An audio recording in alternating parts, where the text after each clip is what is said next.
Les agradecemos de nuevo estar acompañándonos en este webinar.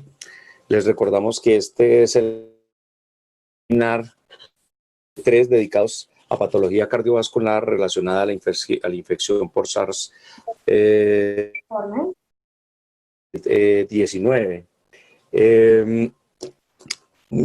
Yo tengo un problema aquí técnico porque ando sin luz, entonces estoy pegado a la señal de internet del celular. Si tengo algún problema, les ofrezco disculpas anticipadas, pero espero que no suceda nada. Tengo todo preparado para poder conseguir otro celular en caso de que tenga dificultades.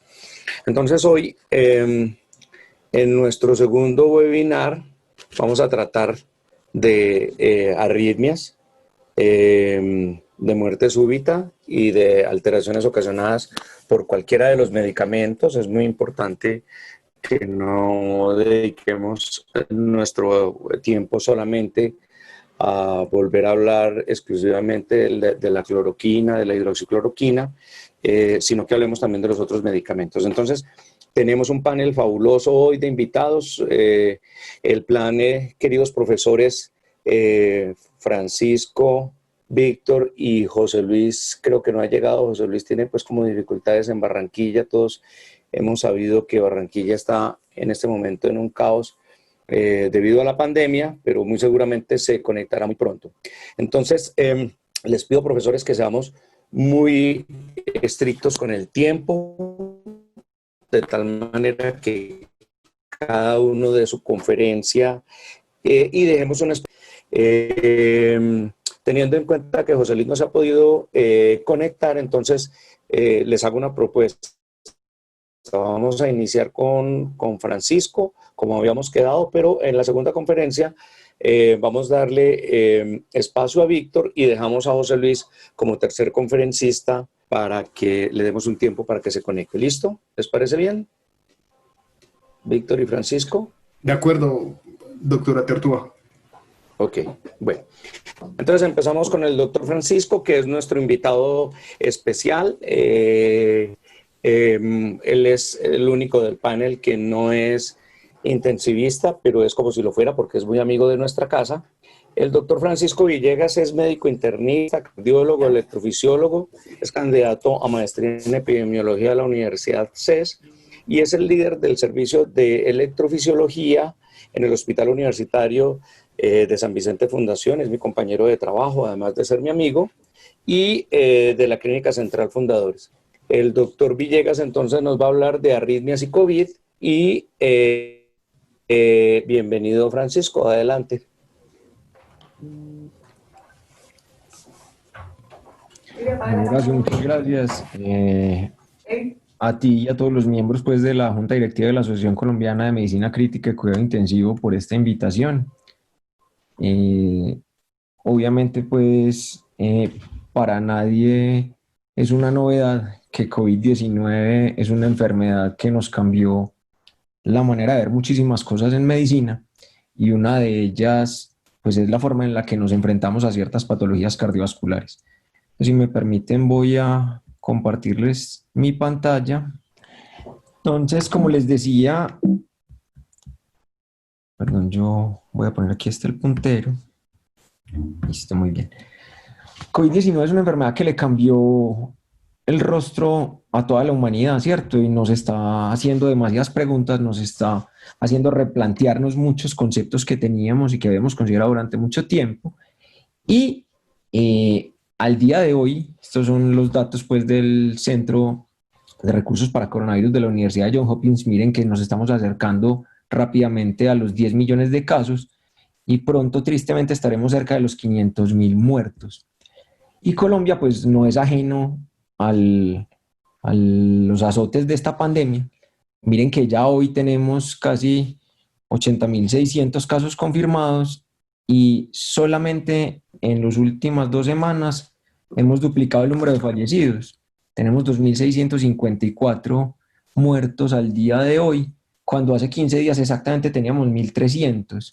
Entonces está cobrando pues unas características epidemiológicas muy alarmantes, diría yo, esta pandemia, pero para nosotros el COVID-19 conlleva una serie de interrogantes que nos llevan a replantearnos, como les decía ahorita, muchas cosas.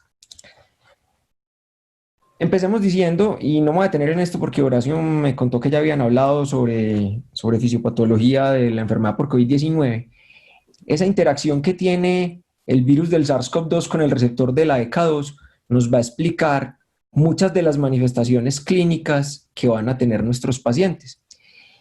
Y debido a esa alta proporción de expresión de receptores de la ECA2 en el sistema cardiovascular y específicamente en el corazón, las complicaciones cardiovasculares van a ser muy frecuentes en este tipo de pacientes.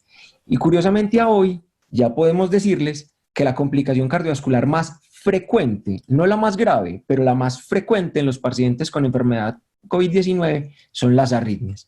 Entonces es una de las primeras cosas que voy a tratar de mostrarles hoy, cómo ha ido cambiando en estos meses nuestro conocimiento acerca de lo que ocurre con las arritmias en COVID-19.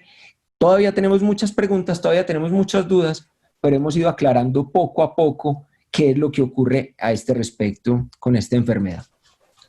Las primeras luces nos las dan las epidemias previas o las pandemias previas por infecciones por coronavirus y algunas infecciones por virus que, sin ser de la misma familia, nos han mostrado que las arritmias tienden a incrementarse en los pacientes que tienen enfermedades virales severas.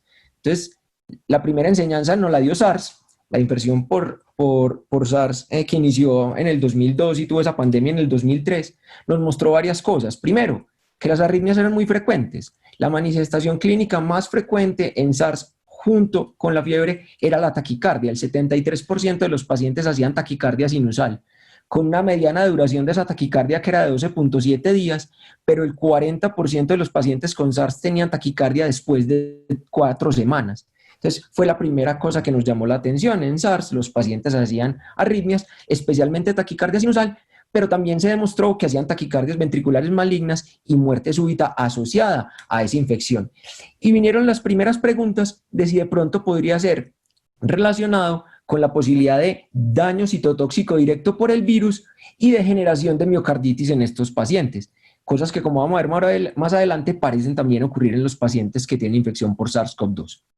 La siguiente epidemia que nos enseñó cosas fue la epidemia por MERS, otro coronavirus relacionado también con el SARS-CoV-2, que tuvo su epidemia principalmente en el Medio Oriente, que tenía una mortalidad muchísimo más alta, en la cual vimos cómo, a pesar de que las principales complicaciones podían ser renales y hepáticas, había un subgrupo de pacientes que hacían arritmias ventriculares malignas y muerte súbita. Entonces tenemos otro antecedente. Y un antecedente epidemiológicamente muy importante es lo que ocurre con el virus o con la infección por influenza, específicamente con las últimas pandemias por H1N1. Y es que se han encontrado varias cosas. Primero, cuando hay brotes de influenza, se aumenta la incidencia de casos nuevos de fibrilación auricular. Entonces hay una relación epidemiológica entre un disparo en la incidencia de casos de fibrilación auricular y los brotes de influenza. Segundo, los pacientes que tienen o son portadores de cardiodesfibriladores implantables, se ha encontrado que el número de descargas durante los meses que duran los brotes de influenza también se incrementan. Entonces fue otro campanazo de alerta que nos dijo que probablemente las infecciones virales son capaces de hacer que se manifiesten arritmias en pacientes o que ya las tenían o, como en el caso de la fibrilación auricular, de nuevos casos de fibrilación auricular que no conocíamos. Pero con influenza es más importante todavía porque la vacunación ha mostrado que disminuye el riesgo de desarrollar fibrilación auricular de reciente inicio. Entonces vemos como si hay una asociación interesante, no digamos que una relación causal, pero por lo menos una asociación muy interesante entre la infección por ciertos virus, 2 coronavirus precedentes y el virus de la influenza, con la posibilidad de desarrollar arritmias. Hay un nexo que es muy importante que debemos tener claro, y es el nexo que existe entre la posibilidad de desarrollar arritmias y la presentación de injuria cardíaca. Ya para todos es claro, y existen muchísimas publicaciones mostrando que los pacientes con enfermedad por COVID-19 severa tienen injuria cardíaca, que generalmente la vamos a denominar o la vamos a catalogar como la presencia de una troponina de alta sensibilidad por encima del percentil 99. Y a medida que han ido apareciendo los diferentes estudios, hemos ido moviéndonos desde una incidencia inicial de injuria de alrededor del 20% hasta estudios que nos muestran injurias tan altas como el 35-40%, dadas por esa titulación, como les dije, de troponina de alta sensibilidad. Y es un marcador supremamente importante de mortalidad. Este es un artículo pues, que se ha vuelto clásico en medio de esta pandemia en lo que respecta a compromiso cardíaco por COVID-19, el artículo que hizo Xi y colaboradores, donde nos muestran cómo la supervivencia cambia dramáticamente entre aquellos pacientes que no tienen injuria cardíaca y los que tienen injuria cardíaca, bien sea si lo tomamos desde el comienzo de los síntomas o desde la admisión a la hospitalización. Y este es un mensaje importante, y es que recuerden que la troponina de alta sensibilidad es un marcador pronóstico que se positiviza muy temprano durante el curso de la enfermedad por COVID-19. Desde el día 4 a 5 ya podemos empezar a tener troponina por encima del percentil 99 y nos estaría mostrando un subgrupo de pacientes que son de alto riesgo para desarrollar complicaciones severas y mortalidad por esta enfermedad. Miremos cómo en este análisis de supervivencia, es una regresión de Cox de normal, que vimos que las dos cosas que más se asociaban, que tenían el hazard ratio más importante comparado con mortalidad, eran el desarrollo de síndrome de distrés o dificultad respiratoria agudo y la injuria cardíaca. Y este estudio planteó un cuestionamiento importante porque estamos acostumbrados a oír que la enfermedad cardiovascular precedente, la diabetes, la hipertensión, etcétera, se correlacionan con la mortalidad. Pero cuando hacemos este análisis de regresión múltiple y corregimos probablemente la confusión que nos dan esas variables, nos encontramos que las únicas dos variables, por lo menos en este estudio, pero eso se ha replicado en otros, que se correlacionan con mortalidad, en realidad es la presencia de injuria cardíaca y el compromiso pulmonar severo, por supuesto. Entonces, quizás lo que nos están mostrando algo de la evidencia es que la patología cardiovascular previa lo que me predispone es a desarrollar injuria cardíaca, y esa injuria cardíaca tiene un impacto sobre el pronóstico de los pacientes y sobre la probabilidad de morir que van a tener. ¿Y por qué ocurre la injuria miocárdica en COVID-19? Pues se han planteado varias cosas. En los pacientes que tienen enfermedad cardíaca previa, pues obviamente se habla de una descompensación de sus enfermedades de base que los llevan a que se presenten pues varias alteraciones, pero incluso en los pacientes que no tienen antecedentes de enfermedad cardiovascular puede haber injuria cardíaca, y se piensa que se da primero por una infección directa a nivel del miocardio, segundo por apoptosis inducida por hipoxia, entonces sería una consecuencia de la complicación y de la injuria pulmonar severa que tienen estos pacientes, y además, muy importante, por el daño celular relacionado con la tormenta de citoquinas, que ya pues claramente hemos venido hablando durante toda esta pandemia de que en la enfermedad por COVID-19 hay una tormenta de citoquinas que explica muchas de las alteraciones que se presentan en estos pacientes. ¿Cuál es entonces el nexo que tenemos con las arritmias?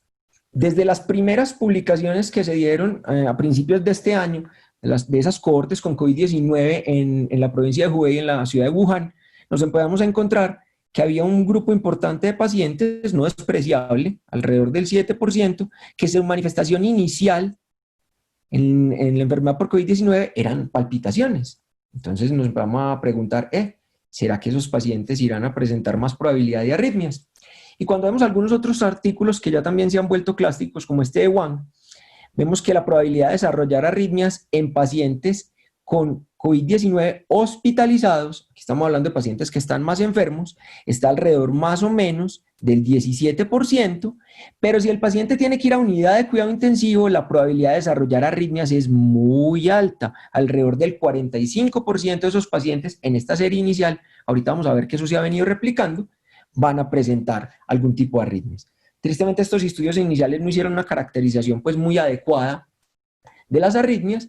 Empezamos a saber qué tipo de arritmias de pronto se presentaban con estos trabajos, el trabajo de Wu y colaboradores, en el cual ellos encontraron que cerca del 28% de los pacientes con COVID-19 severa tenían injuria miocárdica, pero la probabilidad de desarrollar taquicardia ventricular o fibrilación auricular era interesante, alrededor del 6%, pero si se asociaba a troponina positiva, miren cómo eran 17% de los pacientes con troponina positiva iban a presentar o taquicardia ventricular o fibrilación ventricular. Obviamente estamos hablando de pacientes muy enfermos, pacientes que estaban hospitalizados y en este caso particular pacientes que fallecieron como consecuencia del COVID-19. Entonces no podemos decir que esta es la incidencia general de arritmias ventriculares en los pacientes con COVID-19, pero sí probablemente qué es lo que ocurre en pacientes que están severamente enfermos, que tienen que ir a las unidades de cuidado intensivo y que, como en este caso, terminan falleciendo como consecuencia de la enfermedad. Y nuevamente una gráfica para mostrar en otro grupo cómo el tener troponina positiva se relaciona de manera clara con la probabilidad de morir, bien sea que uno tenga antecedente de enfermedad cardíaca o así no tenga antecedente de enfermedad cardiovascular. Es más peligroso tener troponina positiva que tener antecedente de enfermedad cardiovascular y teniendo yo troponina negativa. Entonces, nuevamente era lo que les decía ahorita que nos había planteado el estudio de sí. Lo más importante probablemente sea el tener desarrollo de injuria cardíaca, lo que se va a relacionar con la probabilidad de morir en estos pacientes. Y algunos otros estudios de pacientes que murieron en esas cohortes de Wuhan, pues nos mostraron que eso era probablemente verdad, que el paciente tenía mayor injuria, como en este caso vemos acá, pero que las arritmias podían ser muy frecuentes en los pacientes que tenían enfermedad severa y morían por COVID-19. Miren que aquí estamos viendo que el 60% de los pacientes que fallecían por COVID-19 en esta serie desarrollaban arritmias, y como la causa de muerte en estos pacientes, si juntamos arresto cardíaco y arritmias ventriculares malignas, superaba el 10% de las causas de muerte en el paciente con COVID-19. Entonces podemos decir, primero, que es frecuente tener arritmias en cuando yo tengo COVID-19, y segundo, que es una causa que se asocia con la probabilidad de morir, porque estos pacientes con arresto cardíaco, muchos tenían trastornos del ritmo, arritmias ventriculares malignas o actividad eléctrica sin pulso. Yo no me voy a detener mucho en eso porque el doctor Nieto pues va a hablar un poquito más de arresto, pero como vemos, la demostración epidemiológica de la asociación es muy importante. Como les decía ahorita, esos primeros estudios no caracterizaron muy bien qué tipo de arritmias teníamos, pero el 20 de junio salió publicado un estudio que es un estudio de cross-seccional con un instrumento de valoración que era una encuesta que hizo la Heart Rhythm Society a nivel mundial. Se entrevistaron a 1.200 personas o trabajadores de la salud que tenían relación directa con electrofisiología. O sea, estos eran electrofisiólogos o enfermeras que trabajaban en laboratorios de electrofisiología o técnicos de laboratorios de electrofisiología, y se les preguntó cuáles eran las arritmias que ellos más habían visto en pacientes con COVID-19. Entonces, obviamente quiero hacer claridad en eso porque aquí no les estoy diciendo que esta es la incidencia de arritmias, sino cuál es la proporción de arritmias que han visto cierto tipo de especialistas en salud, específicamente los electrofisiólogos. ¿Y qué encontraron? ¿Qué nos decían ellos? Primero, que las taquiarritmias más comunes pues, van a ser la fibrilación auricular, va a ser la más frecuente de todas, seguida de las contracciones ventriculares prematuros o la taquicardia ventricular no sostenida, pero van a haber muchas otras arritmias. Miren cómo se presenta arresto cardíaco por actividad eléctrica sin pulso en una proporción importante, arresto cardíaco por taquicardia ventricular, fibrilación ventricular, taquicardia ventricular polimórfica, y esto es importante porque la taquicardia de puntas torcidas ha estado en el ojo del huracán debido a la utilización de ciertos medicamentos, ¿cierto? Y alteraciones como taquicardia auricular o taquicardia supraventricular paroxística que también se pueden ver en estos pacientes. Aquí está la proporción de encuestados que manifestaron ver estas arritmias. Entonces miren como cerca del 21% de los encuestados que trataron pacientes con COVID-19 habían visto casos de fibrilación auricular, siendo esta la más común, pero las arritmias ventriculares pues no eran despreciables. Frente a las badiarritmias, también es importante, son menos frecuentes, miren, son menos frecuentes que las taquiarritmias, pero ya está demostrado y hay múltiples reportes de casos hablando de bradicardia, de bloqueos e incluso de bloqueo auriculoventricular completo, algunos reversibles y otros irreversibles que han llevado a la necesidad de implante de marcapasos definitivo. Y la otra cosa interesante de este estudio es que nos mostró que el 17% de los encuestados aseguraban que la utilización de fármacos para el tratamiento del COVID-19 había llevado a prolongación del QT con valores de QT corregidos superiores a 500 milisegundos. El 12.7% de los pacientes se les tuvo que suspender esa medicación por la prolongación del QT y el 4.1% manifestaban que habían tenido taquicardia de puntas torcidas. Entonces, vemos como ya en un estudio que es un poquito más pragmático, que tiene muchas deficiencias metodológicas obviamente, pero que nos da una primera visión de qué está ocurriendo a nivel mundial con las arritmias, ese impacto que pueden tener la utilización de ciertos medicamentos sobre la génesis de arritmias no es despreciable. Muy bien. ¿Qué es otra cosa interesante que vimos recientemente? Es que la proporción de mortalidad extrahospitalaria en ciertas zonas que han sido fuertemente impactados por la enfermedad de COVID-19 se ha aumentado a medida que aumentaban los casos de COVID-19. Este es un estudio muy bonito publicado recientemente en el European Heart Journal, donde se cogió la zona pues, más golpeada por el COVID-19 en Italia, que es la zona de la Lombardía, 4 de las regiones al interior de la zona de la Lombardía, e hicieron un análisis tratando de mirar qué ocurría a medida que aumentaban la incidencia de COVID-19, se vio como también aumentaba la probabilidad de mortalidad o de arresto cardíaco extrahospitalario. Y esto es interesante, ¿por qué? Y es una de las razones por las cuales los italianos nos siguen diciendo que a todos los pacientes deberíamos hacerle troponina, porque los pacientes llegaban, no estaban muy enfermos desde el punto de vista pulmonar, los mandábamos para la casa y ellos se morían en la casa de arresto cardíaco. Entonces, son lecciones importantes de las cuales tenemos que tratar de ir tomando enseñanzas. ¿Por qué da arritmias en COVID-19? Es una playa de mecanismos que van a terminar dando esto, pero básicamente voy a tratar de referirlos a 4 cosas. La primera, pacientes que tenían una arritmia previa y que como consecuencia de la enfermedad por COVID-19 se les disparó las manifestaciones clínicas de esa arritmia. Y esto nos lo han mostrado también algunos estudios en Italia que nos señalaron que el 22% de los pacientes que eran de edad superior a 65 años, que tenían COVID-19, presentaban fibrilación auricular como un antecedente. Entonces, la primera cosa que deben tener presente es que sus pacientes que ya tenían una arritmia, probablemente se les va a empeorar durante la infección por COVID-19 y vamos a tener que manejarla de alguna manera. Lo segundo y muy importante, la hipoxia. La hipoxia es una patología que desde hace mucho tiempo, o una manifestación, perdón, que desde hace mucho tiempo tenemos clara que se va a relacionar con la presentación de arritmias. Específicamente, cuando la hipoxia no es muy severa, con probabilidad de desarrollar fibrilación auricular, extrasistolia ventricular o incluso casos de fibrilación ventricular, y cuando la hipoxia es marcada con alteraciones del sistema de conducción que pueden llevar a bradicardia severa y bloqueo AV completo. Entonces, la otra cosa es esto. La enfermedad pulmonar, el trastorno de oxigenación que tienen estos pacientes nos puede llevar a que se presenten arritmias importantes, algunas de ellas malignas y potencialmente fatales. El tercer mecanismo o el tercer grupo de cosas que nos explicarían por qué se presentan esas arritmias sería el desarrollo de una miocarditis como tal. Y conocemos mucho de arritmias asociadas a miocarditis desde hace mucho tiempo, pero básicamente podríamos decir que en la miocarditis, no solamente por SARS-CoV-2, sino por muchos virus, van a haber ciertas alteraciones a nivel de lisis celular directa por virus que son citopáticos y ya hay, como les dije, ya hay demostración de miocarditis por SARS-CoV-2 que llevan a que se presenten arritmias supraventriculares o taquicardia ventricular y fibrilación ventricular.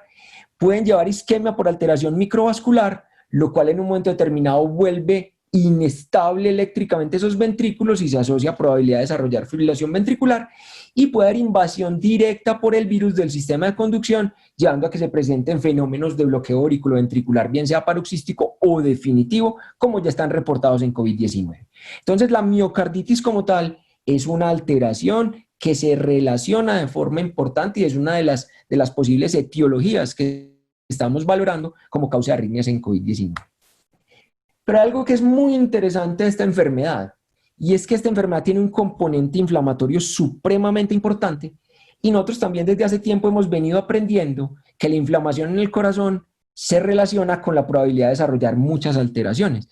Vemos como el corazón es un órgano que tiene una población de células inmunes, activamente inmunes en muchas de sus estructuras. Primero, a nivel valvular. Las válvulas cardíacas tienen una población importante de macrófagos y de células dendríticas. El sistema de conducción tiene una cantidad importante de macrófagos que interactúan con las uniones GAP a través de la expresión de conexina 43 y también el pericardio y las arterias coronarias como tal. Pero entonces esta relación de los macrófagos con el sistema de conducción en un estado de altísima inflamación o de esa cascada de citoquinas como es el COVID-19 nos podría también tratar de ayudar a explicar porque algunos de esos pacientes presentan alteraciones de la conducción. Pero hay otras cosas interesantes que hemos encontrado. Primero, que puede haber daño por anticuerpos a nivel del miocardio, y eso ya lo conocíamos en algunas enfermedades como el Sjögren o el lupus eritematoso sistémico, donde la presencia de anticuerpos anti-SSA, o más conocidos por nosotros como anti-Rho-SSA, son capaces de alterar canales de calcio y llevar a presencia de bradicardia sinusal o de bloqueo auriculoventricular completo. Entonces, una de las cosas que nos hemos preguntado es si el desarrollo de anticuerpos contra el virus del SARS-CoV-2 podría tener un componente similar y explicar qué cosas como esta no ocurran. Pero que sí tenemos más claro que el componente inflamatorio y las citoquinas pueden llevar a que se generen arritmias, y eso lo conocemos desde antes en otros modelos virales. ¿Y qué ocurre? Primero, el factor de necrosis tumoral se ha visto que es capaz de alterar canales de potasio que pueden llevar, y el sistema de conducción que pueden llevar a disminución en la expresión de la conexina 40 y de la conexina 43, se alteran esas uniones GAP a nivel de las células del sistema especializado de conducción o de los miocitos de la aurícula, y pueden llevar a, por ejemplo, a presentación de fibrilación auricular o de bloqueo auriculoventricular. Pero además, tanto el factor de necrosis tumoral como la interleuquina 1 y, muy importante en COVID-19, la interleuquina 6, son capaces de afectar un canal que es el canal KB11.1 de potasio, que también lo conocemos como el canal HERG, y llevar a que se presente prolongación del QT. Y esta es una de las hipótesis que están planteando algunos autores de por qué la hidroxicloroquina y la cloroquina son más peligrosas en COVID-19 que, por ejemplo, en los pacientes que tienen enfermedad reumatológica, porque no solamente es el componente de prolongación del QT que puede tener la droga como tal, sino que además el componente inflamatorio y la cascada de citoquinas, la tormenta de citoquinas que ocurre en estos pacientes, lleva a prolongación per se del QT y al desarrollo de arritmias ventriculares por taquicardia a puntas torcidas.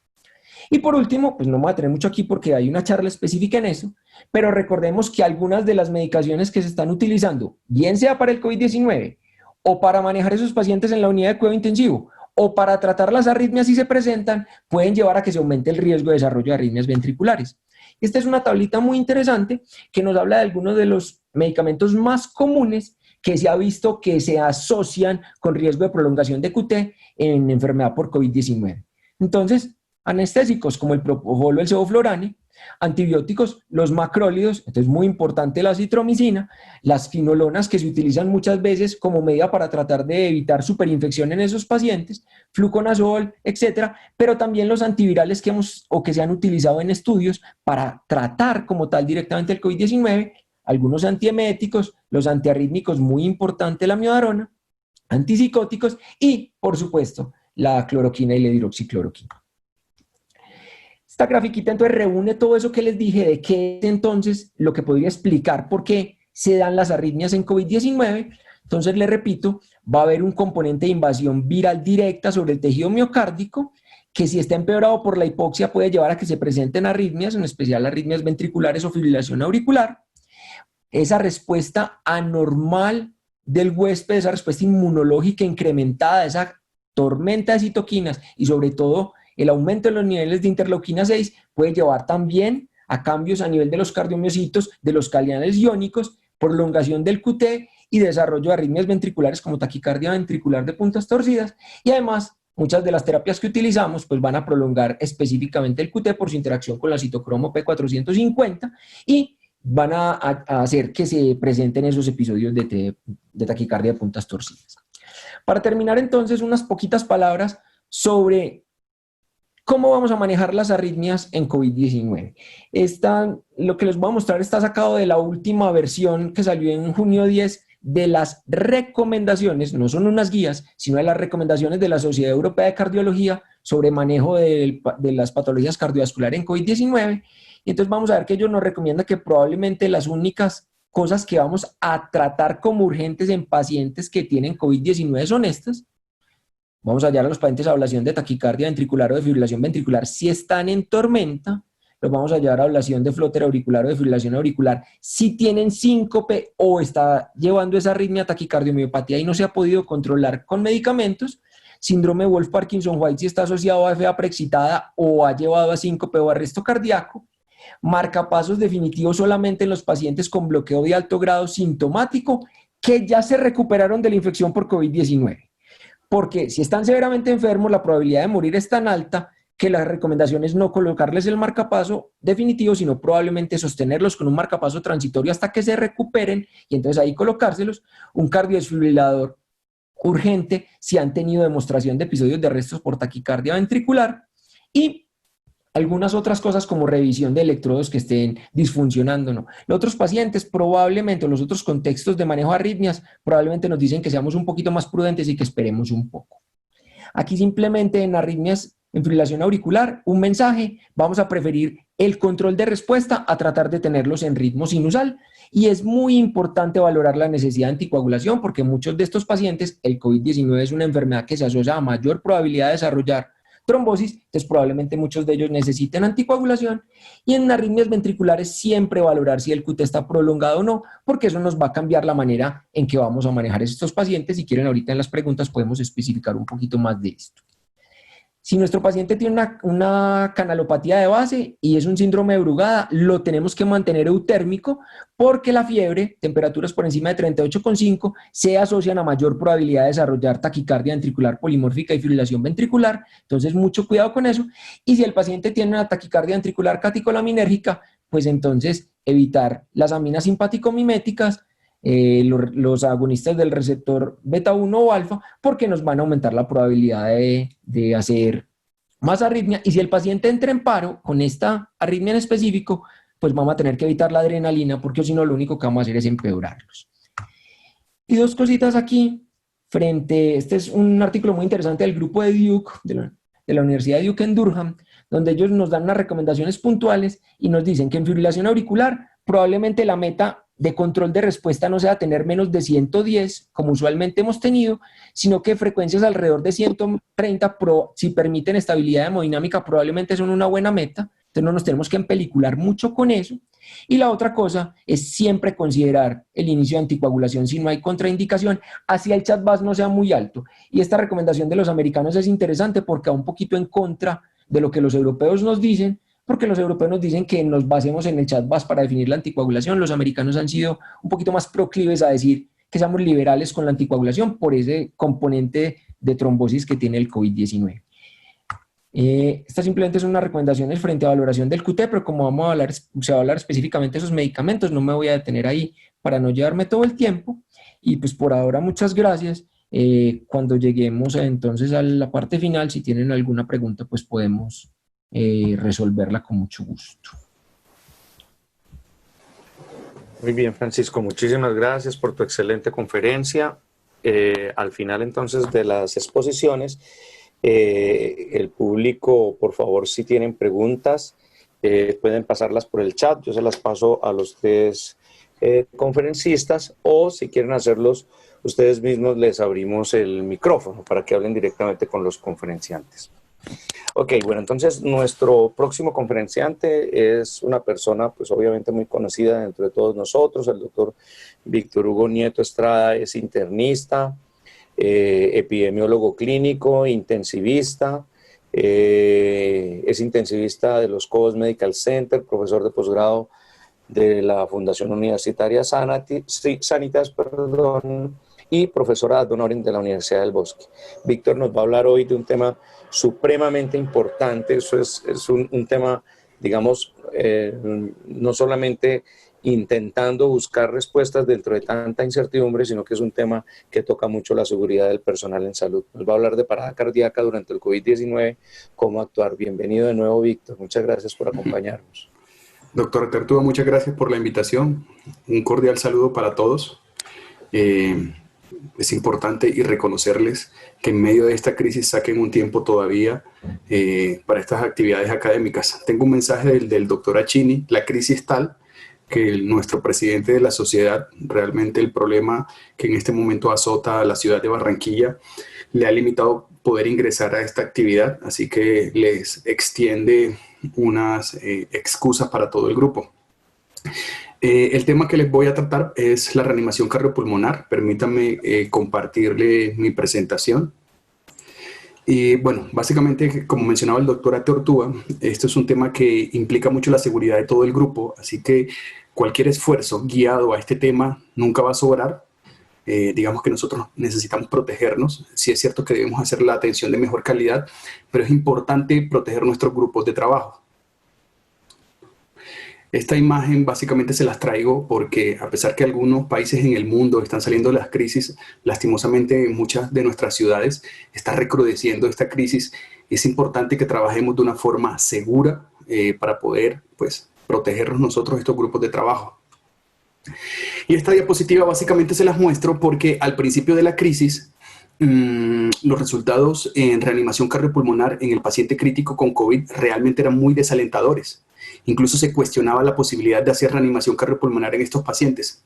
Esto es la experiencia en Wuhan en plena crisis y tenemos 136 pacientes de los cuales presentaron paro reanimados. Solamente 18 pacientes sobrevivieron a los 30 días, 4 estaban vivos y miren este dato, de 136 solamente un paciente vivo con resultados neurológicos favorables, realmente muy desalentador. Sin embargo, a medida que ha pasado el tiempo y con lo que hemos aprendido, digamos que el panorama ha venido cambiando un poco. Hoy en día estamos viendo que incluso en las grandes ciudades que fueron golpeadas por esta crisis están promoviendo la reanimación en el medio extra hospitalario.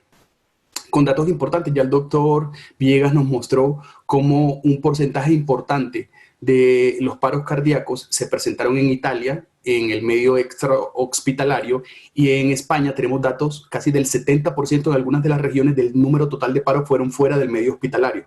Y básicamente se están promoviendo dos estrategias importantes. Primero, si hay que reanimar, y segundo, cubra la boca de la persona que presenta el paro y de la persona que va a reanimar. Con eso garantizamos resultados mientras que llega pues el personal especializado.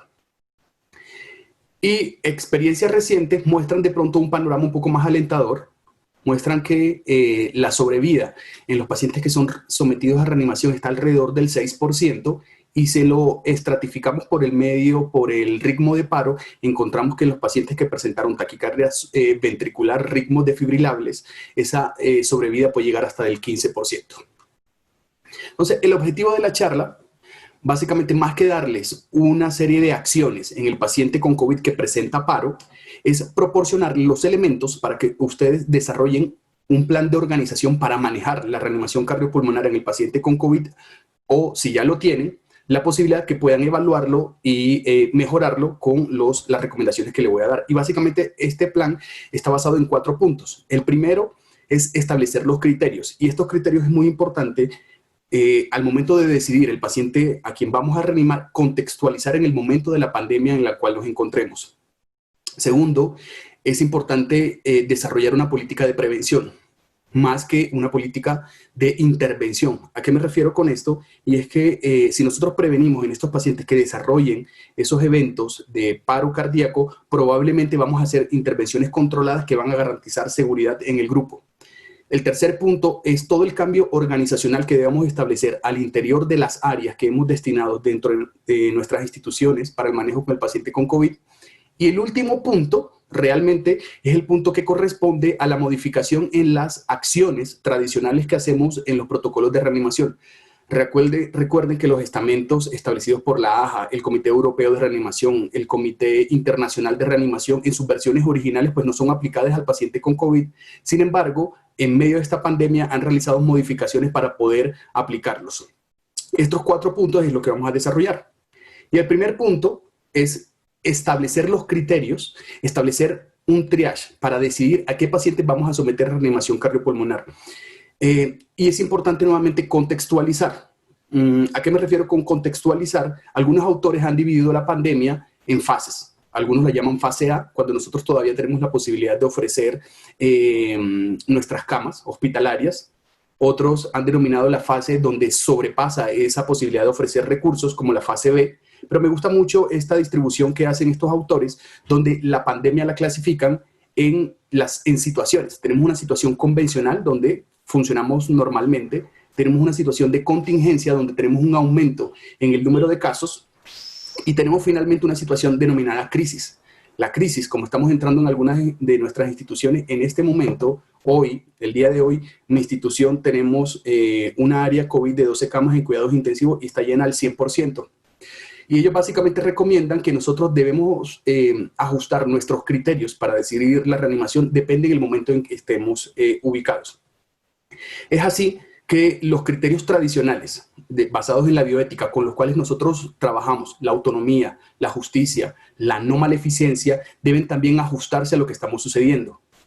Y es que la atención que está centrada en el paciente pasa a ser una atención ahora centrada en la población. Nuestro objetivo debe ser salvar el mayor número de vidas posibles. Así que otro de los principios basados en la bioética que debemos trabajar es la equidad. Otro principio es la excepcionalidad, y es considerar que esto es una situación que demanda una situación donde realmente no estamos acostumbrados. Y por último, la flexibilidad. Saber que estos criterios pueden ser flexibles, ajustados al tiempo y el momento en el que estamos y que probablemente van a ser temporales. Cuando nosotros establecemos estos criterios, surgen dos preguntas. La primera es, ¿quién debe establecer estos criterios? ¿Quién debe considerar cuáles son las situaciones donde nosotros decidimos reanimar o no reanimar? Probablemente en algunas instituciones están desarrollando comités con bioeticistas. Sin embargo, imagínense esta situación, un paro cardíaco, un fin de semana, lunes festivo, 2 de la mañana, probablemente la responsabilidad recae sobre el médico intensivista y finalmente es la persona realmente importante quien debe establecer estos criterios. Y la segunda pregunta, ¿en qué argumentos debemos basar? Nuevamente, hay que utilizar la experiencia de nosotros al interior de las unidades de cuidados intensivos para decidir cuál es el paciente que probablemente va a sobrevivir a uno de estos eventos, pero tenemos que tener también en cuenta el pronóstico. Y este pronóstico debe ser pronóstico a corto plazo y pronóstico a largo plazo. Debemos tratar de ser lo más objetivos posibles y dejar de lejos esa subjetividad. El pronóstico a corto plazo, hay dos herramientas que todos conocemos y es mucho fácil desarrollarlas y aplicarlas, es el Apache 2 y el SOFA. Imagínense un paciente con un SOFA de 19, eso le condiciona probabilidad de sobrevida del 95%, en un paciente que después de 72 horas tener 3 soportes vasopresores a dosis máxima y parámetros ventilatorios altos pronado y presenta un paro cardíaco. Probablemente ese paciente, la posibilidad de sobrevida es muy poca y es uno de los ejemplos de los criterios que pueden establecer. Yo no les puedo decir qué criterios utilizar y eso habrá que individualizarlo y ajustarlo a las condiciones de trabajo y a la organización y a la estructura de su unidad. Y el otro tema es la estimación del pronóstico, pero a largo plazo. Y para eso tenemos 3 elementos para considerar. El primero es la situación basal y esa situación basal se refiere específicamente a la fragilidad de los pacientes. Dentro de algunos de los protocolos, aparte de los criterios adicionales, estamos vinculando la fragilidad como un tema para decidir los criterios de reanimación cardiopulmonar. Esa fragilidad puede ser evaluada nuevamente, objetivamente, como les digo, a través de la escala Bartel. Otro de los puntos para el pronóstico a largo plazo son las comorbilidades. Y esas comorbilidades, hay muchos elementos con los cuales los podemos evaluar. Uno de los ejemplos que les traigo aquí son los criterios de White, que permite estandarizar a través del número de comorbilidades. Y un punto importante y clave que se ha discutido mucho es la edad. Me llama a mí mucho la atención porque muchos de los protocolos al exterior, incluso también he conocido algunos protocolos al interior de nuestra ciudad, acá en Bogotá, donde utilizan la edad como para considerar un límite en el momento de atribuir la carga de intervenciones que podemos hacer. Específicamente en mi grupo de trabajo hemos considerado que la edad no es un límite, nosotros basamos en las situaciones anteriores, en la situación basal, en las comorbilidades, para considerar si realmente la edad es o no es un criterio para decidir la reanimación cardiopulmonar. Imagínense un paciente de 70 años que no tiene comorbilidades, que lleva 24 horas en la unidad y que de repente presenta una muerte súbita, una arritmia ventricular. Ya el doctor Villegas nos mostró ese porcentaje, alrededor del 11% de los pacientes que están hospitalizados logran presentar arritmias ventriculares, frente a un paciente que tiene 40 años, pero tiene una ELA, una esclerosis lateral amiotrófica. En ese caso, realmente todos los criterios anteriores son los que tenemos que utilizar para decidir a quién o no establecer la carga de reanimación. El segundo punto es un segundo punto muy importante y es dentro de ese plan de organización para manejar la reanimación debemos desarrollar una política de prevención. Más que intervención es prevenir el paro, pero diremos pues ¿cómo vamos a prevenir el paro? Realmente nosotros aplicamos 2 características importantes, 2 intervenciones dentro de nuestro protocolo de manejo en los grupos donde yo desarrollo cuidados intensivos.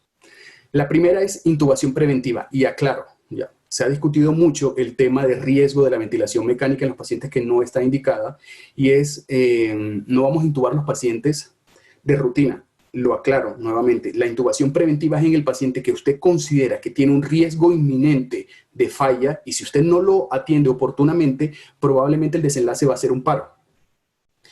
En un par de turnos he recibido pacientes con PAFIs alrededor de 80, recibiendo cánulas de alto flujo, con un flujo de 50 litros, con FIOS del 50%, y la persona que me entrega el turno me dice, no lo intubé porque el paciente no tenía dificultad respiratoria. Es muy importante reconocer en este momento que todos tenemos miedo, pero el miedo muchas veces nos lleva a cometer errores. Lo que no debemos perder es el respeto en esta situación.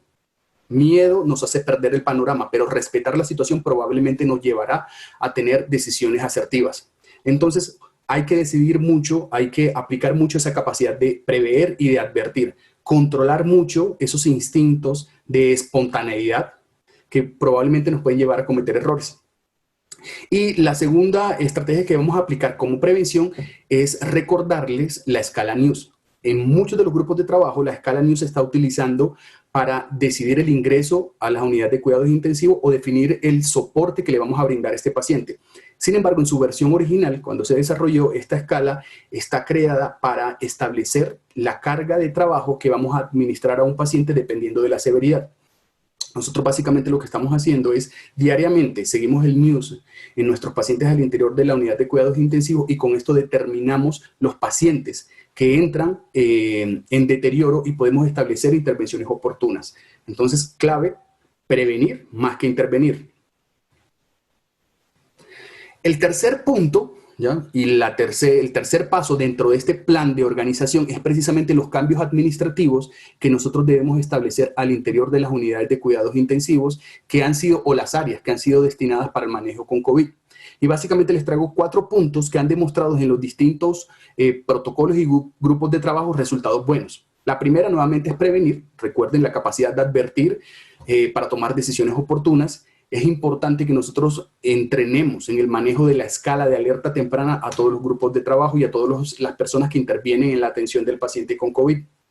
Segundo, y que me parece muy clave y que a nosotros nos ha dado un resultado importante, lo que quiero básicamente es transmitir la experiencia que ya nosotros hemos tenido. En mi unidad ya tenemos una experiencia importante en el manejo con COVID, y es que usted debe establecer, debe seleccionar en su grupo de trabajo líderes en reanimación cardiopulmonar.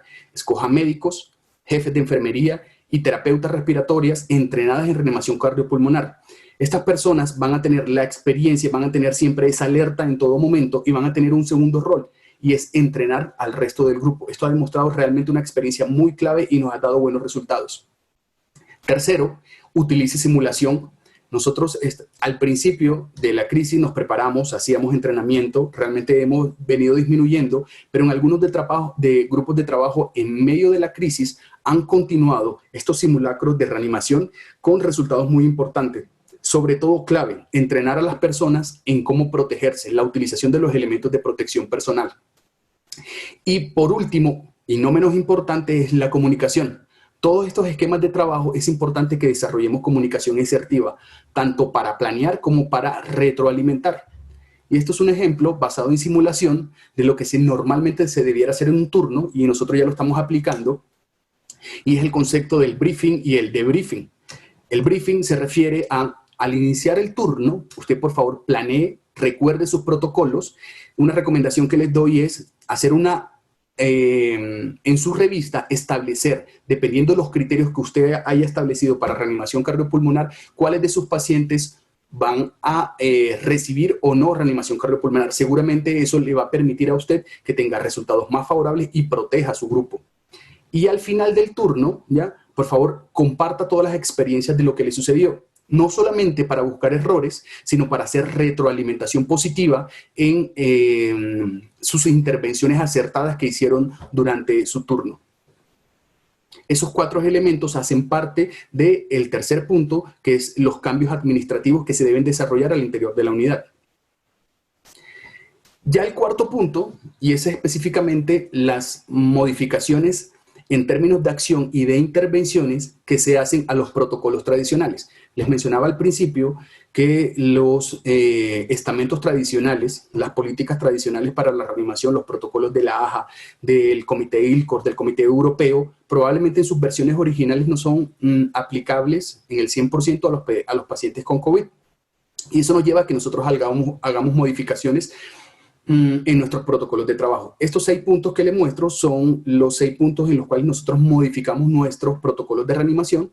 El primero es, nuevamente, establezca criterios para reanimar basados en la probabilidad de supervivencia y en los principios de bioética tradicionales y ajustados, contextualizados a la pandemia. Segundo, por favor, nunca inicie un proceso de reanimación si el grupo de trabajo no tiene correctamente los elementos de protección personal. Siempre priorice el manejo de la vía aérea. Recuerden que la reanimación es un proceso que genera areolización y se ha determinado ya que usted, al intubar el paciente, disminuye seguramente ese riesgo, y eso ha sido denominado como el código azul protegido. Tenga todos los elementos, nunca considere que algo le va a sobrar, porque usted no sabe cómo van a ser las situaciones que se pueden presentar durante la reanimación. Seguramente incluso los dispositivos supraglóticos, pues se recomiendan en algunos de los protocolos no usarlos, pero cuando usted se enfrenta a una vía aérea difícil en una persona de 22 años que tiene toda la probabilidad de sobrevida, pues usted tendrá que echar mano de algunas de estas herramientas. Así que todo debe tenerlo de la mano. Si el paciente, usted considera utilizar la bolsa máscara Ambu, una de las cosas claves es utilizar los filtros EPA, esos filtros de alta eficiencia contra virus, con una capacidad de efectividad casi del 95-99%, siempre se deben utilizar tanto en la máscara, si usted lo utiliza, o en el ventilador. Y si es el caso, usted está con el paciente ya en ventilación mecánica, recuerde nunca desconectar el paciente del circuito. Siempre hay que mantener el circuito cerrado en todo momento. Y el sexto punto de modificación de nosotros es que en la posición prono, y ya se los voy a mostrar en las diapositivas siguientes, en la posición prono se puede reanimar a los pacientes. Es plausible que usted establezca la reanimación cardiopulmonar cuando un paciente está en prono y no necesariamente tiene que regresarlo a la posición supina. Surgen entonces las modificaciones de los distintos estamentos. La AJA publica sus modificaciones en sus guías tradicionales y ellos recomiendan. Es muy importante de pronto en nuestro país, creo que en una de las encuestas que hicimos al interior de la ANSI, menos del 2% de las unidades de cuidados intensivos tienen presión negativa, que de repente sería el escenario ideal donde desarrollar el proceso de reanimación. Pero si no lo contamos, por favor, siempre mantenga la unidad donde usted haga la reanimación cerrada. Limite el número de las personas que entran a ese cubículo a realizar el proceso de reanimación. Con eso disminuimos el riesgo de contaminación. Asegure los elementos de protección, y la AJA también establece, asegure la intubación como punto importante al inicio de la reanimación. Si nosotros tenemos un paciente que no está ventilado, en el momento de desarrollar el paro, usted evalúa el ritmo, y si el ritmo es desfibrilable, una de las recomendaciones es iniciar rápidamente con las descargas, con alguna modificación. Uno puede dar 3 descargas seguidas, y con esto probablemente usted previene, ¿ya? Si el paciente sale rápidamente del paro, previene la necesidad de iniciar masaje cardíaco y disminuye el riesgo de aerolización.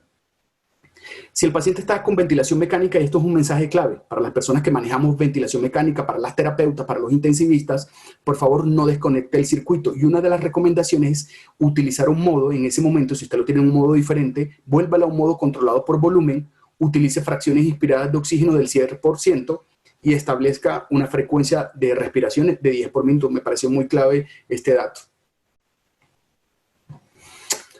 Establece la AJA y el Colegio Americano de Cardiología que es plausible hacer la reanimación cardiopulmonar en los pacientes que están en decúbito prono.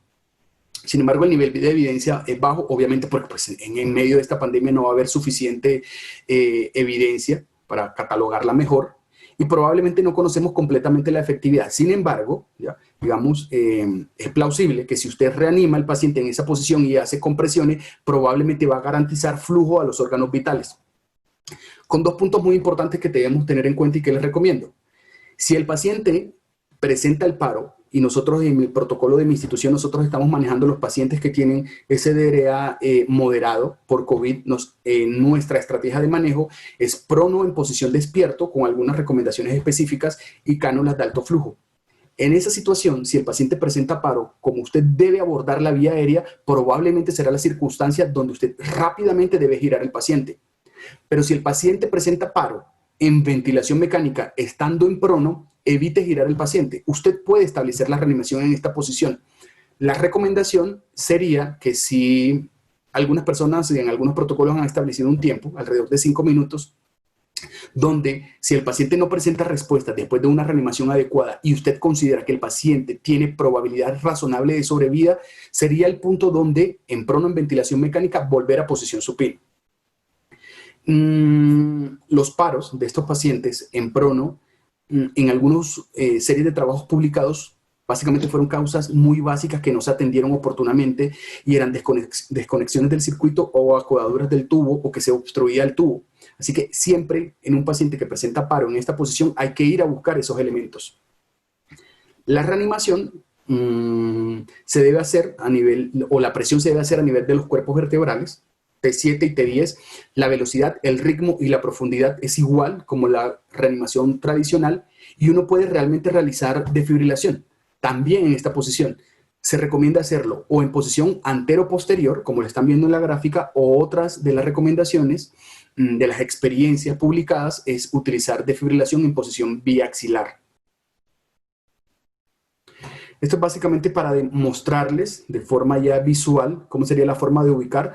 Ustedes se van a la punta inferior de la escápula, la ubican, van hacia la línea media y hay dos técnicas. Usted las puede hacer a dos manos, como ven en la gráfica del medio, una mano sobre la otra, o puede serlo separado sobre cada una de las escápulas. Cualquiera de las dos que utilice, es importante que en la parte inferior del paciente usted proteja esas prominencias óseas.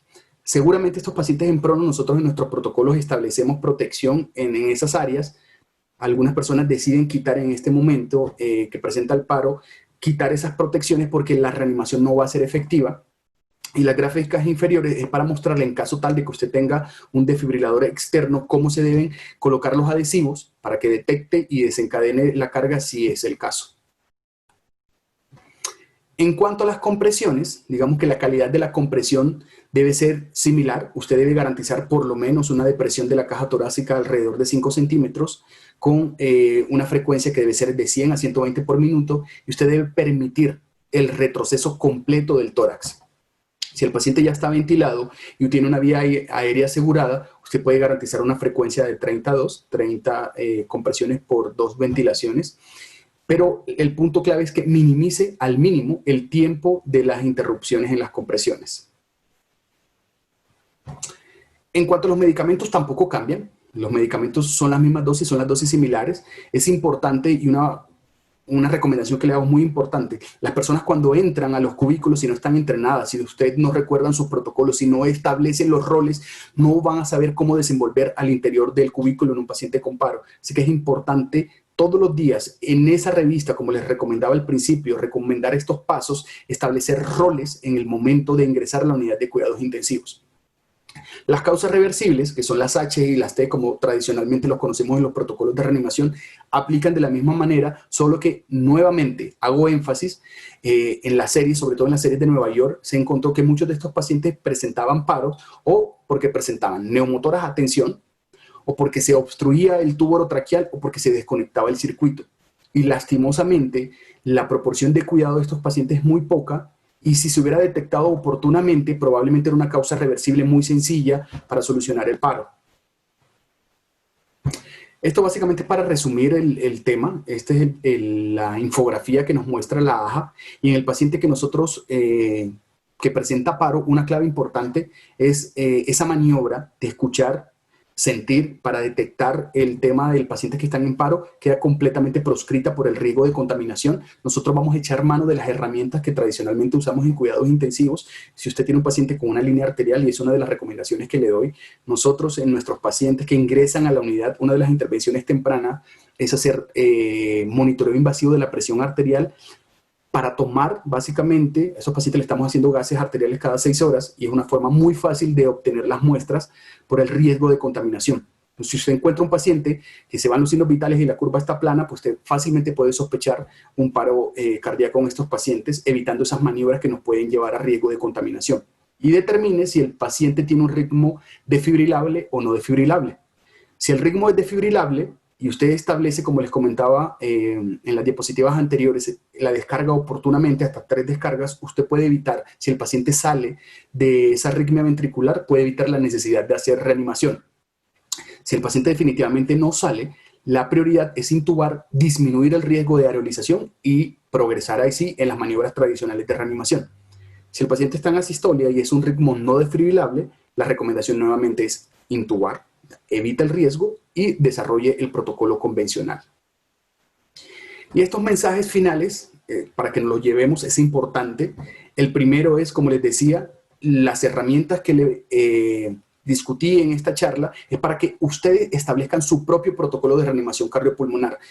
Nunca va a sobrar y es absolutamente obligatorio que dentro de ese protocolo usted entrene a su equipo para la protección del equipo de trabajo y nunca va a entrar a establecer medidas de reanimación si el equipo de trabajo no está protegido, no importa el tiempo que se demore. Probablemente, como les comentaba en el segundo paso, esa capacidad de advertir y de prever nos va a llevar a estar listo a disminuir el tiempo si tenemos que prepararnos.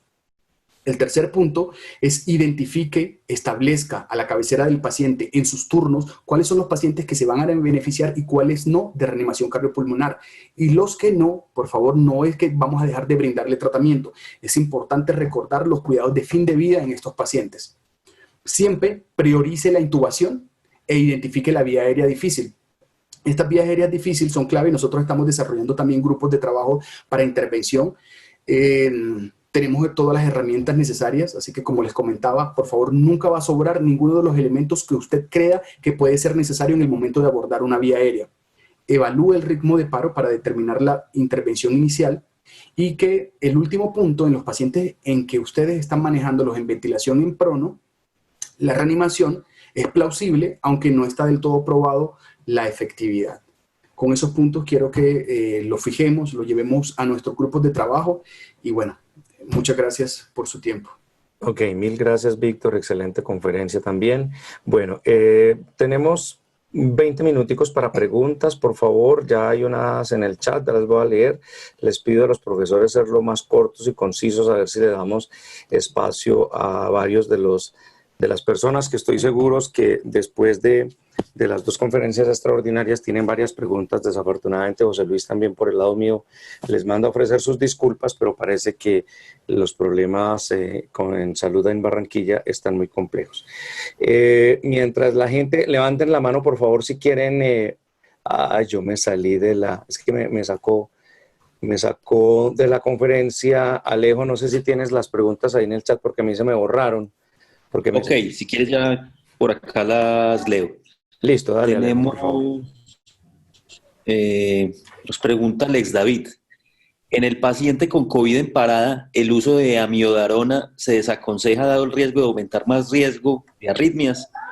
Con respecto a la PEP, ¿el paciente conectado a ventilación mecánica existe alguna recomendación? Son como 2 preguntas. Ok, entonces yo creo que la primera se la podemos dirigir a Francisco y la segunda a Víctor. Adelante, Pacho, por favor. Bueno, con respecto a la amiodarona, no solamente en arresto cardíaco, sino también aplicable a taquicardia ventricular, podríamos decir que es al contrario. Los 2 antiarrítmicos que están recomendados en este momento por todas las sociedades en las modificaciones que se hicieron a las guías usuales de ACLS son la amiodarona y la lidocaína, ¿cierto?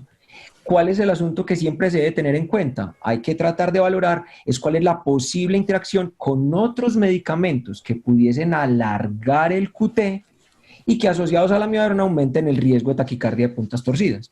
Entonces, si ustedes por alguna razón le están dando hidroxicloroquina o cloroquina al paciente, o lopinavir, ritonavir, que son medicamentos que per se son capaces de aumentar el QT, el riesgo de QT, o si el paciente tiene acitromicina o cualquier otro macróleo o una fluoroquinolona, o los medicamentos que hablábamos ahora, que tienen riesgo de aumentar el QT, ahí lo que se aconseja es tener precaución al momento de utilizar la amiodarona, pero sigue siendo el antiarrítmico de elección. Si el QT ya está prolongado de base y sobre todo si el paciente tiene un cistrato isquémico adicional, la recomendación sí sería cambiar la amiodarona por lidocaína, porque una de las características de la lidocaína es que acorta el QT. Entonces sería un medicamento muy interesante para utilizar en esos pacientes que tienen arritmia ventricular de difícil tratamiento y tienen el QT alargado, porque ahí sí no le podrían dar la amiodarona. Pero si no están en ese contexto, si el QT no está largo, por un electro que tengan de antes, y por eso es muy importante que uno debería tratar de tener un electrocardiograma basal en sinusal para saber a qué se va a enfrentar antes de que la arritmia ocurra. ¿Listo? Prevenir lo que va a ocurrir es muy importante en COVID-19, entonces tener un electrocardiograma. Si no tiene QT largo o no tiene un medicamento que aumente el riesgo de QT largo y taquicardia a puntas torcidas, el antiarrítmico recomendado sigue siendo la amiodarona, y si no, entonces pensar en la lidocaína. Ok, muchas gracias, Francisco. Víctor, sobre la segunda pregunta, por favor. Alex, muchas gracias por tu pregunta importantísima, y creo que has dado en el punto de una discusión eterna en cuidados intensivos, y es cómo precisamente ajustar el PIB para las condiciones críticas. ¿Qué pienso yo y qué te recomiendo? Probablemente el PIB debe ser ajustado a las condiciones en el paciente con COVID. Es muy difícil. Realmente nosotros hemos visto cómo puedes ajustar un PIB a la alta y puedes encadenar en el paciente condiciones hemodinámicas importantes, o de repente no ajustarlo y estar en valores inferiores, y cómo tener compromiso en la oxigenación. ¿Qué creo yo? Y es que en todo momento durante la estancia del paciente con COVID debemos estar tratando de ajustar el PIB ideal, sea el método que tú tengas dentro de unidad de tu sitio de trabajo. Pero no creería, si es un paciente que tienes con metas de oxigenación, con un PIB ya ajustado, y que te presente paro cardíaco, como en algunos sitios veo que se hacen, que disminuyen el valor por el momento de la reanimación, no creo que eso sea realmente indicado. Es importante recordarte nuevamente que en el paciente que está en ventilación mecánica nunca debes de perder el sellado del circuito. Así que probablemente esa es mi recomendación. Seguramente tendrás que reanimarlo con los parámetros ventilatorios con los cuales ajustaste a ese paciente en sus metas. Sí, excelente, Víctor, muchísimas gracias. Bueno, profesores, mire, antes de otra pregunta, les mandan aquí saludos y felicitaciones por su charla. Pedro Dorson desde Maracaibo, Venezuela, y Danísil Carrillo desde La Guajira, desde Riohacha. ¿Tienen alguna otra pregunta? ¿Alguien que levante la mano que quiera hablar con los dos conferencistas, por favor? Bueno, están aquí agradeciendo mucho. Una pregunta que inclusive puede ser para debate, yo se la hago a Pacho, pero obviamente si Víctor quiere opinar también, bienvenido. En este momento lo más importante que tenemos dentro del COVID es que desde el punto de vista de la selección de un tratamiento específico y dirigido no existe. Todo está en la incertidumbre, aunque la incertidumbre precisamente es el mejor terreno para las personas que nos gustan la investigación, y ustedes dos son grandes investigadores porque los conozco. Todo está en el terreno de la incertidumbre y de hipótesis y lleno de plausibilidades desde el punto de vista fisiológico y fisiopatológico. Pero Pacho, en el caso de que quisiéramos tener un tratamiento o esos estudios que están andando, que están corriendo en este momento, y protocolos que están pendientes de conseguir recursos, que alguno de esos tratamientos tuviera algún efecto específico desde el punto de vista de la protección de la aparición de algún tipo de arritmia o trastorno de la conducción. Hablo, por ejemplo, de antivirales que son dirigidos a la disminución de la fusión del virus, como el Arbidol, o pues los que disminuyen la replicación, como estabas diciendo, como el Liponavir, Ritonavir, o incluso, por ejemplo, la tocilizumab, que está dirigido específicamente para bloquear los efectos de la cascada inflamatoria de la interleuquina 6. ¿Alguno de esos crees tú que, por ejemplo, podría tener mejor contexto dirigido específicamente como target terapéutico para disminuir las posibilidades de arritmias y de paradas? Pues a pesar de que en COVID-19 no tenemos evidencia específica, tocilizumab es muy interesante por dos cosas. Primero, en modelos distintos, en modelos de artritis reumatoide, en pacientes que, curiosamente, los pacientes con artritis reumatoide, por esa cascada inflamatoria que tienen, también pueden alargar el QT y presentar arritmias, la utilización de tocilizumab ha mostrado que es capaz de disminuir agudamente el QT y disminuye la incidencia de arritmias. Obviamente, son reportes pequeñitos, no es una cosa pues que podamos decir tenemos evidencia clara de que se puede recomendar, pero a hoy, de las terapias que se han pensado que podrían tener potencialidad en COVID-19, la que a mí más me gusta frente a las arritmias, ¿cierto? Ojo, pues hago la claridad. Frente a su papel Sí, sí, claro. por el control de arritmias sería el tocilizumab, por eso. Porque él ya tiene modelos distintos en otras patologías donde se ha mostrado que tiene un efecto benéfico sobre estabilizar la membrana y acortar el QT, que es un problema grande que tenemos en estos pacientes por lo que les explicaba ahorita. No solamente por los medicamentos, sino que la tormenta de citoquinas como tal prolonga el QT y aumenta la probabilidad de arritmias ventriculares y de taquicardia ventricular polimórfica. Entonces, a mí, de las que tenemos, es la que más me gusta, porque todas las otras, tristemente, tienen es un efecto adverso sobre la génesis de arritmias. La cloroquina, la hidroxicloroquina alargan el QT, dan bradicardia, alteran el sistema de conducción y no solamente en forma aguda, sino que se puede ver incluso varias semanas después. Por eso una recomendación que ha empezado a aparecer entre los expertos es que al paciente que le den hidroxicloroquina para el tratamiento del COVID-19 o más importante, si está metido en uno de esos estudios de profilaxis de cloroquina que duran tantas semanas, va a tener que vigilarlo durante varias semanas porque pueden presentar alteraciones de la conducción 1, 2, 3 semanas después de que ya usted terminó el tratamiento. Lo mismo pasa con el lopinavir ritonavir. Alarga el QT y hay casos descritos de bloqueo AB completo. Con el remdesivir no tenemos pues como ningún problema hasta ahora descrito, entonces sería una droga neutra. Pero el tocilizumab es como el que ha mostrado que podría tener es un efecto benéfico sobre la parte de las arritmias. Sí, así es. Incluso hay grupos en Europa que lo utilizan de manera estándar, ¿no? Que eso se presta mucho debate, igual que la utilización de anticoagulantes para pacientes con ciertos niveles de dímero D hacia arriba. También se presta pues a mucho debate. Nosotros en el consenso de la asociación hemos recomendado solamente profilaxis, pero de todas maneras se presta a mucho debate. Doctora Tortúa. Sí, si Víctor, claro.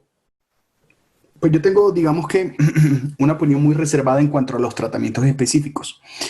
Y creo que con algunas consideraciones, ¿no? El tema primero es que probablemente los tratamientos que intervienen en la replicación viral seguramente serán útiles al principio de la enfermedad en las fases iniciales. A nosotros en cuidados intensivos, si nosotros vemos el curso natural de la enfermedad, nos están consultando aproximadamente las 2 semanas, cuando probablemente el tema no es replicación viral, sino precisamente es este tema que estamos hablando de esa respuesta inflamatoria no controlada.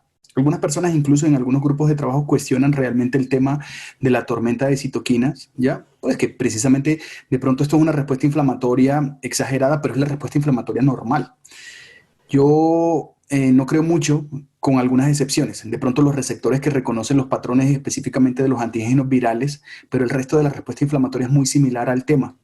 Y hoy en día los tratamientos específicos antivirales realmente han quedado como las recomendaciones dentro del uso de ensayos clínicos. De repente sale ahora el tema de los esteroides como parte del tratamiento específico. Pero vuelvo y le digo, yo tengo realmente mis reservas en cuanto al tratamiento específico para la enfermedad, dado que esto sigue siendo sepsis, y la sepsis es un fenómeno tan complejo como la gráfica que mostró el doctor Villegas, tantas vías que seguramente bloquear uno va a ser muy difícil, que con bloquear una sola vía nosotros podamos controlar. Es más, dentro de los efectos atribuidos a la hidroxicloroquina, ¿ya? Y esto lo traigo por el ejemplo específicamente del tocilizumab, que bloquea específicamente la interleuquina 6, a la hidroxicloroquina dentro de todos sus tratamientos y efectos, también está atribuido la posibilidad de bloquear la interleuquina 6, y miren lo que nos sucedió. Específicamente al tocilizumab, los trabajos iniciales mostraron en pleno momento de la crisis que mejoraban los infiltrados pulmonares, no cambiaban la sobrevida. Y hoy en día, para el tocilizumab no hay un ensayo clínico, ¿no? Son estudios observacionales y la sugerencia seguramente será muy individualizado. Entonces, digamos que para mí el tratamiento específico sigue siendo muy cuestionado en este momento. Sí, así independiente es, cuál sea el resultado, ¿no? Sí, no, sin duda, no hay tratamiento específico, sí, eso digamos que con esa advertencia arrancamos, y todos los tratamientos específicos, inclusive hasta las posibilidades de suero de convaleciente, tienen muchas discusiones con respecto a, por ejemplo, la protección que dan una cosa adicional a lo que dices, Víctor, que quiero enfatizar antes de dar 2 o 3 preguntas que están muy interesantes acá, es que eso que podría ser una sepsis normal, pues podría ser. Eso, de todas maneras, todo está dentro del contexto de la incertidumbre y de la discusión. Pero parece que incluso aún después de que el paciente es convaleciente, se han encontrado en el tiempo, meses después, pacientes con lesiones cardiovasculares e incluso con dislipidemia, que parece que sí son ocasionadas por esa inflamación importante, y no, inclusive porque se ha evidenciado que la carga de la viremia es mucho más baja que en el momento que presentó su episodio agudo. Aquí hacen dos preguntas. A ver, aquí hay uno. El doctor Oscar López pregunta, ¿en pacientes con fibrilación ventricular es necesario colocar dosis de carga de amiodarona y con cuánto se debe dejar para evitar que retorne nuevamente a fibrilación? Pues la primera cosa que habría que recordar es que la amiodarona es un medicamento que tiene recomendación en TB o FB refractaria o recurrente. Es decir, la gente suele montar bolo de amiodarona e infusión en el paciente que hizo el primer episodio de arritmia, le dieron la descarga y salió. Teóricamente ese paciente no necesitaría utilizar amiodarona, usted debería mirar qué fue lo que ocurrió, cuál fue la causa de base y corregir la causa de base, ¿cierto? La amiodarona como tal es un antiarrítmico que tiene evidencia, es en FB y TB recurrente o refractaria. ¿Listo? Entonces no a todo el mundo habría que darle amiodarona, que la gente corre a ponerle amiodarona a todos los pacientes que hacen el primer episodio de TB o FB. Uno lo que tiene que hacer es descargarlos, hacer la reanimación, y si el paciente sigue en ese ritmo, pues ahí miren que básicamente 1 o 2 ciclos después es que usted va a considerar la utilización de amiodarona. Si la va a utilizar, obviamente tiene que tener bolo. ¿Por qué?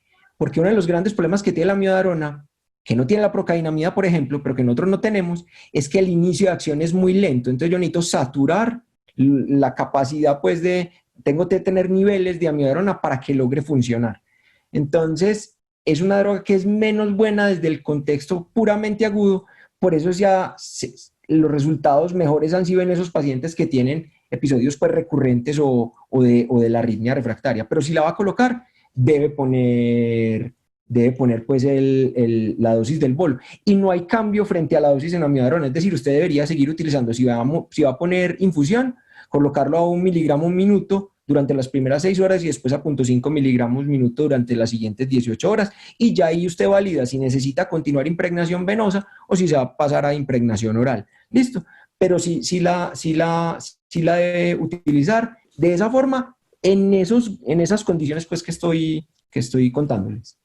Ok, bueno, profesores Víctor y Francisco, mira, hay otra pregunta interesante. El doctor Iván Muñoz les manda un saludo de respeto y felicitación y les pregunta, ¿tendría eficacia en pacientes con SARS-CoV-2 y troponina con elevación significativa la terapia antiinflamatoria o el uso de corticosteroides dada la posibilidad de asociación entre el proceso inflamatorio per se y el desarrollo de miocarditis y la consecuente arritmia?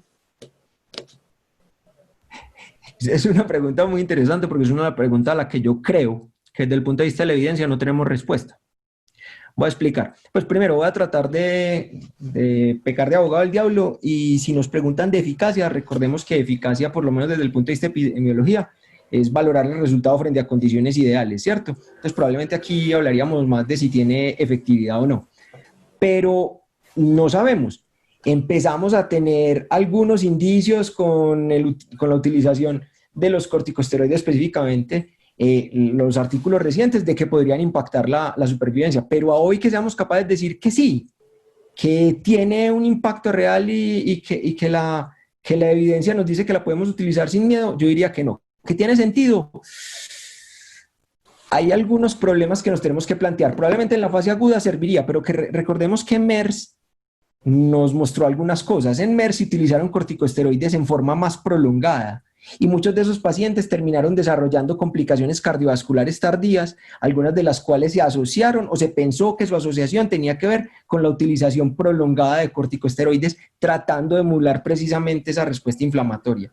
Entonces, a hoy, yo diría, desde el punto de vista de la evidencia, no tenemos respuesta. Hay algunos hallazgos que nos dicen que podrían tener utilidad en ciertos contextos específicos frente a desenlaces como mortalidad, probablemente hablando más de efectividad, no de eficacia, a pesar de que en ese estudio, pues sí, como es un RCT, sí podíamos hablar de eficacia, pero las otras cosas que tenemos, como había dicho ahorita el doctor Nieto, son básicamente reportes de casos, pacientes pequeñitos, pero yo creo que hoy todavía no somos capaces, a pesar de que desde el punto de vista de la fisiopatología tiene algún sentido en unos contextos todavía no somos capaces de decir que eso es verdad. Apenas tenemos que valorar más la evidencia y tenemos que esperar un poquito.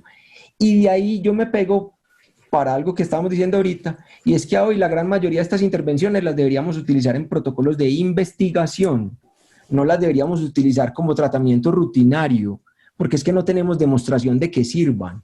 A hoy no tenemos ningún tratamiento directo para COVID-19 que haya demostrado utilidad, ni siquiera, y aquí yo voy a estar en desacuerdo con mucha gente, ni siquiera el Remdesivir, pues, que lo han tratado de plantear como que sí, como que ese es el único que no sirve. Yo creo que la evidencia todavía es muy regular. Sí, aunque la ciencia ha caminado en estos tiempos, hay un artículo muy reciente, muy lindo en Nature que habla de eso. Las velocidades de la ciencia en los tiempos del COVID han acelerado el ritmo, entonces muy posiblemente la falta de evidencia o la pequeña evidencia se va a encontrar muy rápido. Así es, Aquí el doctor José Gabriel Lara hace una pregunta muy interesante que yo creo que Víctor se la puede responder muy bien. Víctor, mira, dice el doctor José Gabriel, cuando se logre el retorno de la circulación espontánea en el paciente con ventilación mecánica, vuelvo a configurar los ajustes del ventilador según sea apropiado para cada paciente, o hay algún protocolo específico con un valor superior. José Gabriel, muchas gracias por la pregunta. Como les decía, digamos que la principal recomendación y absoluta que tienes que tener en cuenta es que si el paciente hace paro en ventilación mecánica, no lo vas a desconectar del circuito. Y probablemente esa recomendación que te contaba ahorita de utilizar una modalidad controlada por volumen, FIO2 al 100%, frecuencia respiratoria de 10, seguramente sí, es cierto ajustarlo, pero si tú alcanzaste metas con algunos parámetros específicos y parámetros, llamémoslos críticos, probablemente bajarte será muy difícil. Así que la recomendación que te hago es que si el paciente hace paro y los parámetros estaban específicamente altos, pero con eso había alcanzado metas, seguramente es los que tienes que mantener en el momento de la reanimación y no disminuirlos en el momento del proceso. Esa es como la recomendación que te hago. Es difícil establecer protocolos y sobre todo protocolos probados, como mencionaba el doctor Villegas. El tema del COVID no hay una verdad absoluta y de repente lo omití al principio de mi intervención. Nosotros no somos expertos en COVID. Yo soy experto en cuidados intensivos. Llevo años trabajando en cuidados intensivos y creo que lo que me ha servido más, si les doy un consejo, es aplicar lo que he aprendido en cuidados intensivos a una patología desconocida, que aplicar intervenciones que yo no conozco en una patología desconocida. Es la recomendación que te hago, que la puedes aplicar tanto específicamente en el tema de ventilación mecánica como a cualquiera de los aspectos del manejo del paciente con COVID. Es lo que te puedo decir. Excelente, sí, así es. Creo que en el SRA el comportamiento es exactamente igual. Hasta los famosos fenotipos de Gatinón tienen mucha discusión. El plan es que sigamos manejando el SRA tal cual como lo veníamos manejando, porque parece que está en el contexto de la misma inflamación. Bueno, les propongo algo. Como ya se nos terminó el tiempo, les propongo a los dos profesores, a Víctor y a Francisco, que en el montaje de los videos que van a quedar ahí para que los pueda ver la gente después, pongan sus dos correos para que las personas que pudieron asistir y no les lanzaron a mandarle sus preguntas, se las manden y ustedes las respondan por correo. ¿Sí les parece? Claro que sí, por supuesto, doctora Tortuga. Ok, bueno. Y hay muchas más preguntas, pero desafortunadamente ya nos quedamos con el tiempo. El doctor Oscar López manda una pregunta muy interesante que es sobre cómo manejo del síndrome de Takotsubo, pero recuerden que el tercer webinar, que pronto les diremos para qué fecha va, es un webinar dedicado a la patología cardiovascular, pero en estado de choque agudo, incluyendo posiblemente el Takotsubo también, y el síndrome de bajo gasto. Entonces, doctor Oscar, esté pendiente de los avisos que salen en nuestra página web y en los correos que le avisaremos en qué momento. Muchísimas gracias a todos, muy gentiles. Víctor y Francisco, excelentes conferencias las dos. Muchísimas gracias por sus recomendaciones y por sus enseñanzas y nos vemos en la próxima. ¿Listo? Pacho, muchas gracias por aceptar nuestra invitación. Muchas gracias a ti, Horacio, gracias al doctor Nieto y a todos ustedes por acompañarnos. Víctor, un fuerte abrazo, cuídate. No, ni más faltaba, doctora Tortuga, doctor Villegas, un abrazo, saludos a todos y por favor cuídense mucho en medio de esta crisis.